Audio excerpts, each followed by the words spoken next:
আলাইকুম মামির বেবিকে কেমন আছেন? মুই আলহামদুলিল্লাহ ঠাড়া পড়া গরমের মধ্যে ভালোই আছি। গরমের তাপমাত্রা এত হারে বৃদ্ধি পাইতেছে, গলা তো বেজেই না, মনটা তো ভিজাইতেই পারতাছি না। এই গরমে গলার মন ভিজে না লাগে মুই এখন আমি গুলো রেসিপি শেয়ার করব। রেসিপিটা খাই আমি গলা মন সবই ঠান্ডা হয়ে যাবে। আপনাদেরকে বুঝতেই পারতাছি মুই কি বানাবো। মুই এই যে আইসক্রিম বানাবো, চকলেট আইসক্রিম। ওর মাইয়ের লাগে মুগ লাগে যদি চান খাইতে হলে আমি গুলো বানাইতে পারি। বেকো না হয় যে মুই রেসিপি তো চলিয়ে যাই। চকলেট আইসক্রিম বানাবো হেল লাগে লই নিলাম। এই যে দেখেন দুধ, 1.5 কাপ দুধ আছে, 1.5 কাপ দুধ ধরে আমি চাল দিয়ে দিলাম। এই গরুর দুধটা ধন 1.5 কাপ দুধ যখন 1 কাপে পরিণত হইবে তখন আমি এই পাউডার দুধটা দিয়ে দেবো। এনে মুই 1 কাপ পাউডার দুধ নিছি, এর লগে লই লিছি কিছুটা কোকো পাউডার। চকলেট নাই এর লেগে মুই কি করলাম, কোকো পাউডার দিয়ে মুই আজকে চকলেট আইসক্রিমের কাজ সাজিলাম। একসাথে ভালো করে নাইড্রেসের লইতে হইবে। নাইড্রেসের হওয়ার পর কিছুক্ষণ পরে আমি চিনি দিয়ে দেবো পরিমাণ মতো। যতটুকু চিনি খাবেন ততটুকুই দেবেন। যতক্ষণ না গলিয়ে দেবে ততক্ষণ মুই নাড়তেই থাকবো।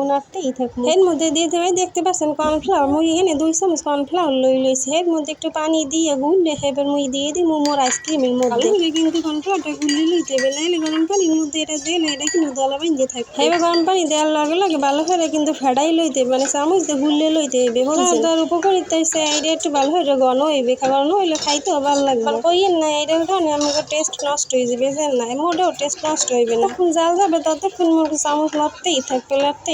থামাথামি চলবে না, হলে কিন্তু নিচে এই যে কোকো পাউডার মতো লাগিয়ে যাবে। জাল যেতে যখন দেখবেন এটা ঘন ঘন হয়ে গেছে তখন ভাববেন কি এটা নামাই রাখবেন এক সাইডে। এই যে মাশাআল্লাহ দেখতেই পারতাছে মনটা কিন্তু অনেক ঘন হয়ে গেছে। এই লিখে মুই এই চুলের দিয়ে নামাই থুইছি। কিছুক্ষণ ফ্যানের নিচে থুইয়ে এটা ঠান্ডা করে লইছি এবং আইসক্রিমের মোল ধুয়ে লইয়ে এর মধ্যে ডাইলে দিলাম। মোলটার ভিতর ডালার পরে মোর আরেকটু আইসক্রিম ছিল, এর লিগে আলাদা একটা পাত্রে বানাই লইলাম। এটা আবার স্পেশাল বানাইছি বাদাম আর কিশমিশ দিয়ে। এবার মুই এক রাতের লেগে ডিপ ফ্রিজের মধ্যে ধুয়ে দিলাম। পরদিন সকালে আমি খাওয়ার লেগে বাই গেলাম। মাশাআল্লাহ আমার আইসক্রিমগুলো যে এত সুস্বাদু, ওটা দেখতে এত সুন্দর হয়েছে, না দেখলে বা না খাইলে বুঝবি না। মাইয়ে তো 1 খান খাওয়ার পরে কামু আর 1 খান খাবো। মনু 1 খান খা, 2 খান খাইলে আবার ঠান্ডা লেগে যাইবে। কোন খান চালাকি হয়ে আমের কোকো পাউডার দিয়ে চকলেট আইসক্রিম বানাই লইতে পারেন, খাইতে কিন্তু মাশাআল্লাহ। আজ এ পর্যন্তই থান, দোয়া করি গরমে সবাই ভালো থাকেন, আমাগুলো লাগে দোয়া করেন।